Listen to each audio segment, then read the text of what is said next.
네, 안녕하세요. 청년일꾼입니다. 오늘은 부식방지제 보일러 녹방지제 투약 방법에 대해서 설명드리려고 합니다. 심야전기 보일러 같은 경우는 1년에 한 번씩 이 부식방지제, 녹방지제를 필수적으로 투약해 주셔야 됩니다. 그래야 보일러가 고장도 훨씬 덜 나고 녹이 방지되기 때문에 배관도 덜 막히고 전체적인 보일러 순환에 많은 도움을 줍니다. 그리고 히터봉의 고장도 늦출 수가 있죠. 보시면은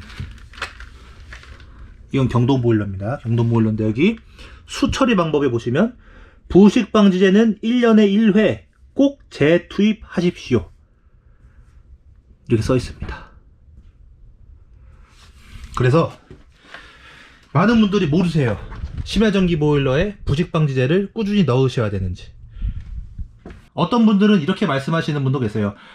부식 방지제 꾸준히 넣었었는데 뭐 별 효과도 모르겠고 눈에 띄는 효과도 없어서 그냥 요즘에 안 넣어요 하시는데, 제가 그동안 일을 하면서 부식 방지제를 꾸준히 넣은 집과 한 번도 안 넣은 집, 아니면은 조금 넣다가 안 넣는 집을 비교해 봤는데, 부식 방지제를 1년씩 꾸준히 넣어서 10년 이상 넣으신 고객님의 보일러에 물을 빼보면 녹물이 하나도 안 나옵니다.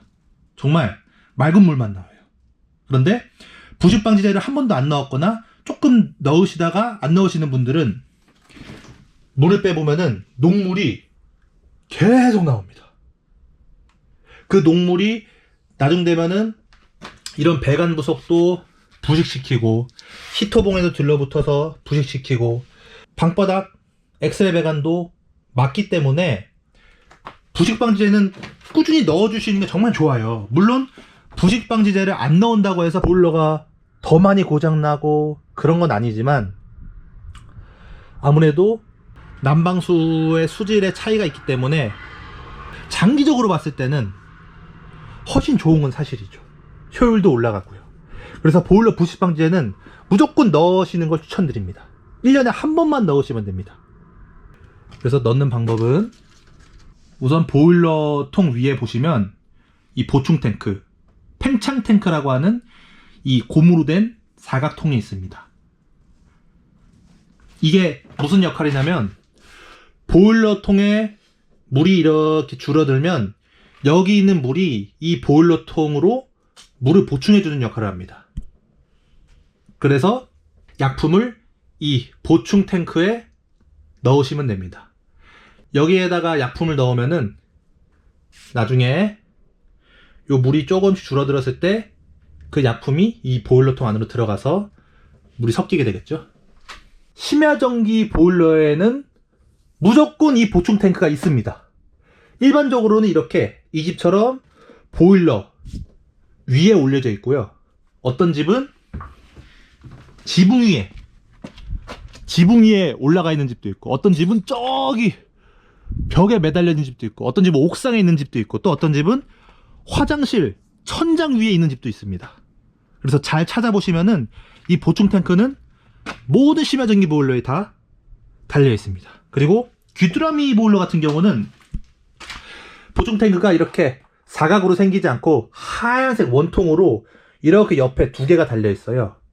귀뚜라미 보일러는 그게 보충 탱크입니다.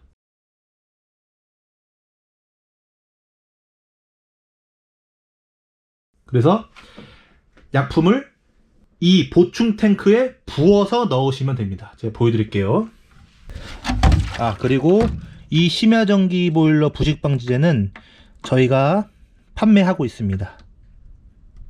저희가 링크 댓글로 남겨둘 테니까 많은 구매 부탁드립니다. 요 부식방지제가 좋아요. 저희가 20년 넘게 심야전기 보일러 사업을 하면서 많은 부식방지제를 사용해 봤는데, 유일하게 이 부식방지제만 겨울에 영하 한 10도 정도 되는 날씨에도 얼지가 않았습니다. 그만큼 보일러 부식방지 성분의 함량이 높은 거겠죠.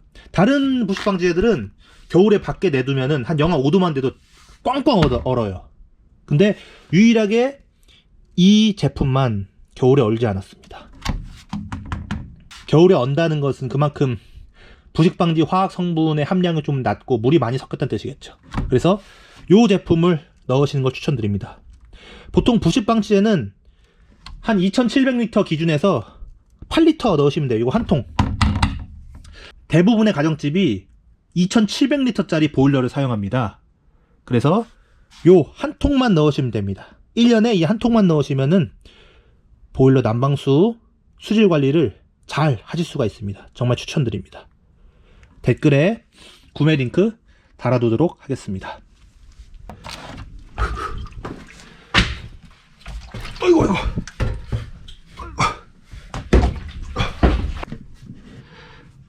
여기 이렇게 안에 보시면 물이 가득 차 있습니다.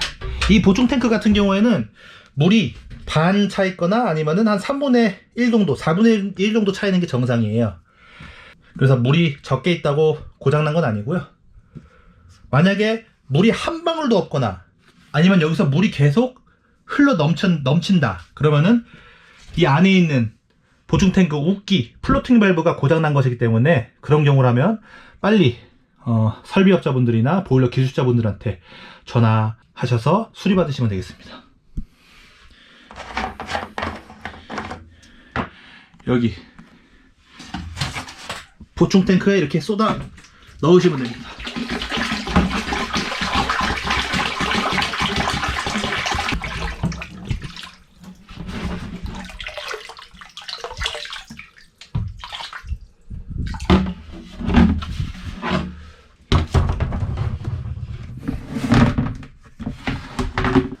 부식방지제 약품을 투약하셨으면은 보통 이제 정석대로라면은 보일러 물을 빼주는 게 좋습니다. 왜냐면은 보일러 물을 이 약품 넣은 만큼 빼서 물이 줄어들어야 이 약품이 보일러로 들어가겠죠. 그래서 어떤 보일러 같은 경우는 이 밑에 쪽에 물 빼는 밸브가 있어요. 밸브를 여셔서 부식방지제 넣은 양만큼 물을 조금만 빼시면 되겠죠. 그리고 경동 보일러 같은 경우는 보통 요 안전 밸브가 달려 있는데 개인적으로 이 안전 밸브를 여시는 걸 추천드리지 않습니다. 왜냐면 보통 보일러가 요즘엔 최소한 10년, 20년 가까이 된 보일러들이 많기 때문에 이 안전변이 많이 녹슬었어요. 그래서 스프링도 많이 녹슬고 물 빼려고 이거를 건들면은 나중에 안 잠기는 상황이 발생합니다. 물이 계속 줄줄줄 새요. 그래서 만약에 물을 빼려고 이렇게 생긴 이 안전 밸브를 여신다 하시면은 열지 마세요. 이게 오래돼서 고장났을 확률이 높습니다. 개인적으로 이렇게 생긴 건 열지 마세요. 그러면은 아니 우리 집 보일러는 여기 물 빼는 밸브도 없고 요것도 없어요. 그럼 물을 어디서 빼요? 하시는 분들이 계실 텐데 그런 분들은 요 분배기에서 물을 또 빼시면 됩니다. 분배기 보시면 위에 퇴수 밸브가 있어요. 여기서 물을 이렇게 빼시면 되겠죠.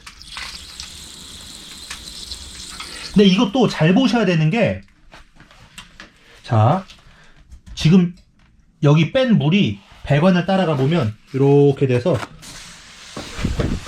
일로 향해 있어요. 그러니까 이 상부 쪽에 있는 보일러 물이 빠지는 거겠죠, 절로. 가끔씩 이런 경우도 있어요. 이 보일러 보충수 밸브가 여기랑 연결되어 있어요, 예를 들어서. 근데 만약에 저기에 물을 빼요. 그러면은 이 약품물이 그대로 일로 내려가서 빠지겠죠. 이해되셨나요? 지금은 연결은 안 되어 있는데 요런 밸브에 이렇게 이 보충 라인이 연결된 집들이 있어요. 지금 이 집은 보충 라인이 아래쪽 밸브랑 연결되어 있거든요. 근데 예를 들어서 이 물이 들어가는 배관이 요 위에 배관이랑 연결되어 있다고 치면은 여기서 물을 빼게 되면 넣었던 약이 그대로 다시 다 빠지게 돼요. 그래서 분배기를 뺐을 때는 꼭 그걸 확인해 주셔야 됩니다. 이 집 같은 경우는 요 빼는 물이 이 보충수 물과 상관이 없습니다. 연결이 아래 배관에 되어 있기 때문에 이 집은 빼도 됩니다. 통을 이렇게 가져오셔가지고 통에 대세요, 이렇게. 그래서 이 통만큼 물을 빼면 되겠죠? 뺀 물은 이렇게 버려주시면 됩니다. 근데 만약에 우리 집은 이 물 빼는 밸브나 이런 것도 없고, 또 분배기도 제가 했던 말이 이해가 잘 안 가고, 좀 어려우신 분들은 그냥 물 빼지 마세요. 물 빼지 마시고 약품만 넣으셔도 됩니다. 왜냐면 약품만 넣어도 자동적으로 조금씩 섞이게 돼요. 왜냐면은 보일러 물이 끓으면은 물이 끓어 넘쳐서 주전자 물 끓듯이 그 김이 저 보충탱크로 올라가요. 그 물이 이렇게 순환되겠죠. 절로 물이 끓어서 넘치면은 다시 여기 있는 물이 좀 들어가고. 그렇기 때문에 물을 빼주는 게 좋지만, 물을 빼는 게 좀 복잡하고 잘 모르겠다 하시면은 그냥 약품만 넣으셔도 됩니다. 그것도 괜찮습니다. 조금씩 약품이 섞이기 때문에 굳이 무리해서 보일러 난방수를 빼려고 하지 마시고 그냥 약만 넣으시면 됩니다. 뺄 수 있는 여건이 되시는 분들만 물을 빼시거나 뭐 저기서 퇴수 밸브에서 빼시는 게 좋습니다. 또 이런 질문 하시는 분들이 계세요. 아니 여기에 약품 넣으면은 우리 화장실에서 샤워하고 세수하는 물에 약품이 섞이는 게 아니냐? 아닙니다. 화장실에서 쓰는 따뜻한 물, 온수물은, 세수하는 물은 이 온수기라고 별도의 이 온수 탱크가 있습니다. 이 별도 장치에서 온수물이 나가는 거고, 이 보일러는 오직 방바닥 난방만 담당하는 장치입니다. 그렇기 때문에 약품을 넣는다 하시더라도 그 약물 섞인 물을 쓴 게 아니에요. 그 물로 세수하거나 샤워하거나. 그 세수하고 샤워하는 물은 요 탱크가 담당합니다. 보통 심야전기 보일러 쓰시는 분들 집엔 다 이 온수 탱크가 있어요. 온수 탱크. 보일러랑은 별개이니 안심하셔도 됩니다. 오늘은 보일러 부식 방지제 투약 방법에 대해서 설명드렸고요. 정 어렵다 하시는 분들은 그냥 여기에 약품만 넣으셔도 충분히 좋습니다. 이제 여건이 되시는 분들만 물을 빼시거나 해주시면 되겠습니다. 이 약품을 넣는다고 해서 한순간에 갑자기 녹이 다 사라지고 그런 뭐 마법 같은 약물은 아니에요. 꾸준히 넣으셔도 됩니다. 꾸준히 넣으셔야 점점점 녹도 사라지고 방지가 되기 때문에 꾸준히 넣으셔야 됩니다. 1년에 한 번만 넣으시면 됩니다. 가끔씩 이제 동네 돌아다니면서 영업사원들이 약품 팔러 다니시는 분들이 계세요. 뭐 이거 넣어야 좋다 하면서 2통, 3통씩 넣고 20만원씩 받아가는 분들이 계십니다. 너무 비싸게 받죠. 보통 이 약품 값은 업체마다 다른데, 보통은 와서 보일러 점검해주고 약품 넣어주고 하는데 뭐 출장비랑 약품값 포함해서 뭐 한 8만원, 9만원, 10만원까지 받을 수 있는데, 시골에 가끔씩 보다 보면 약품 영업사원들이 돌아다니면서 어르신들 집에 들어옵니다. 그래서 이 약품 넣으셔야 된다, 넣는 게 좋다, 한 통만 넣으면 되는데 막 3통, 4통씩 넣으면서 20만원, 30만원씩 받아가는 좀 나쁜 영업사원 업자들이 있습니다. 그래서 시골집에 갑자기 찾아와서 보일러 약 넣어야 된다, 약 넣어주겠다, 그런 업자들의 말은 믿으시면 안 됩니다. 속지 않으셨으면 좋겠습니다. 이상 청년 일꾼이었습니다. 감사합니다.